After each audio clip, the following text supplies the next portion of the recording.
اسلام کا زور اس بات پر ہے کہ کوئی غلط بات دیکھو تو تماشائی مت بنو، اس غلط صورتحال کو بدلنے کی کوشش کرو۔ من رأى منکم منکرا فلیغیرہ بیدہ، جب تم میں سے کوئی منکر دیکھے تو اس کو بدلے۔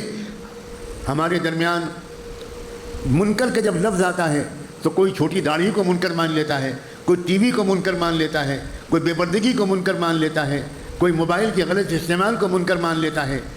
منکر ہر وہ صورتحال ہے۔ اس وقت ملک میں سب سے بڑا منکر یہ ہے کہ ایک ایسی طاقت برسر اقتدار ہے اور اپنی طاقت کو بڑھانے کی کوشش کر رہی ہے جو توحید والوں سے توحید کو چھیننے کا پروگرام رکھتی ہے، جو کلمے والوں سے کلمے کو چھین لینے کا پروگرام رکھتی ہے، جس کا یہ منشور ہے، جس کا یہ مینیفیسٹو ہے، جس کا یہ منصوبہ ہے، جس کا یہ اعلانیہ پروگرام ہے کہ اس ملک میں مسلمانوں کو اسلام پر عمل کرنے کی اجازت جو تھوڑی بہت اب تک تھی وہ ختم کر دی جائے گی۔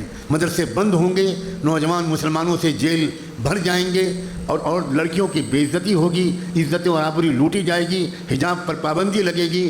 کوئی خاتون، میری اور آپ کی کوئی بیٹی اور بہن، وہ حجاب اور حیا کے ساتھ کسی سرکاری دفتر میں نہیں جا سکے گی۔ اس کا پاسپورٹ جب تک اس کا سر ننگا نہ کیا جائے، اس کا چہرہ نہ کھولا جائے، وہ نہیں بنے گا۔ ان سارے قوانین کا ڈرافٹ بن کر تیار ہے۔ میں ہوائی بات کرنے والے لوگوں میں اللہ کے فضل سے نہیں ہوں۔ میں نے اس دستور کے کچھ اوراق کا بھی مطالعہ کر لیا ہے جو نیا دستور بنا ہوا تیار رکھا ہے۔ یہ مت سمجھیے گا کہ الیکشن آئے گا اور ہماری غفلت کی وجہ سے یہی موجودہ ظالم حکومت دوبارہ برسر اقتدار آئے گی، اس کے بعد ہم جاگیں گے، تب جا کر یہ دستور نیا بنانے کی نہیں۔ دستور اٹل بہاری واجپئی جب وزیر اعظم تھے اس وقت دستور پر نظر ثانی کی ایک کمیٹی بنی تھی، برجیش مشرا اس کے چیئرمین تھے، میری ان کی اس وقت ان سے ملاقات بھی ہوئی تھی۔ وہ دستور تیار رکھا ہے، اس دستور کے مطالعے سے رونگٹے کھڑے ہو جاتے ہیں۔ مجھے نہیں معلوم اس دستور کے نفاذ کے بعد کتنے کروڑ مسلمان معاذ اللہ اور ہزار بار معاذ اللہ مرتد ہو جائیں گے۔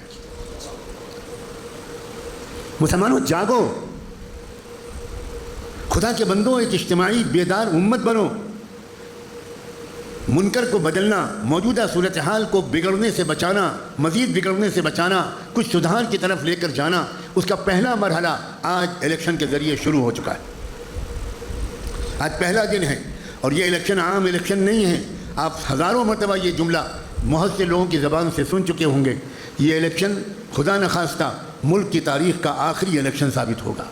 اس کے بعد ہمارے اور آپ کے ہاتھ سے کوئی ووٹ دینے کا، کسی کو چننے کا اختیار بالکل چھین لیا جائے گا۔ یہ قانون بنے رکھے ہیں، اس قانون کے لیے بس اس بات کی تیاری ہے یا انتظار ہے کہ 3/4 اکثریت ہو جائے۔ اسی لیے 370 اور 400 پار کے نعرے لگائے جا رہے ہیں، اس لیے کہ 3/4 اکثریت کے بغیر دستور کو بدلا نہیں جا سکتا۔ دستور کو بدلنے کے لیے نیا دستور بنانا نہیں ہے، بلکہ دستور بنایا رکھا ہے، اتنی طاقت حاصل کرنی ہے کہ اس کو نافذ کر دیا جائے۔ ایک ووٹ ڈالنے میں مسلمان سستی کرتا ہے؟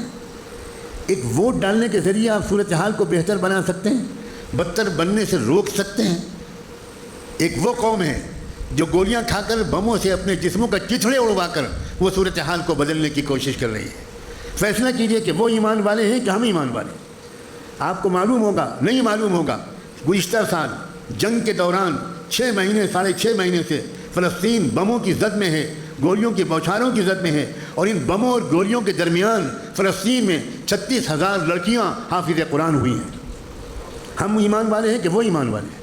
کبھی موازنہ کیجئے اپنے ایمان کا، کہاں یقین ہے ہمارا؟ کتنے ڈرپوک، کتنے بزدل، کتنے راہ فرار اختیار کرنے والے ہم چند دن کی جیل سے ڈر رہے ہیں، اور ان کا حال یہ ہے کہ وہاں کی پرانی بچیاں حافظ قرآن بن رہی خیموں میں، اس خیمے سے اس خیمے میں، رات میں اعلان ہوتا ہے بھاگو یہاں سے، ادھر جاؤ، یہاں حملہ ہونے والا ہے، وہ بیچاری بھاگتی ہیں اور لے کر سب سے پہلے کیا چیز لے کر نکلتی ہیں؟ میرا قرآن نہ چھوٹ جائے، میرا قرآن نہ چھوٹ جائے۔ بھارت کے مسلمانوں، اپنے ایمان کی فکر کرو۔ آخری اسٹیج پر پہنچ گیا ہے کفر و اسلام کا مقابلہ ہمارے ملک میں۔ شرک و توحید کی جنگ جو بہت عرصے سے جاری تھی وہ اب اپنے آخری فیصلہ کن اسٹیج میں ہے۔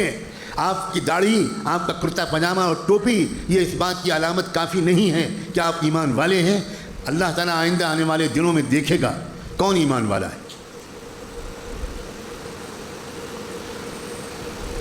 ہم الیکشن کے دنوں میں ہمارے نوجوان کرکٹ کھیلتے ہیں، چھٹی کے دن کی طرح ہمارے لوگ اس کو مناتے ہیں کہ چلو آج مصیبت سے بچ گئے، آج مارکیٹ بھی بند ہے، دفتر بھی بند ہے، کہیں نہیں جانا، خوب کھیل دیکھیں، آرام سے سوئیں۔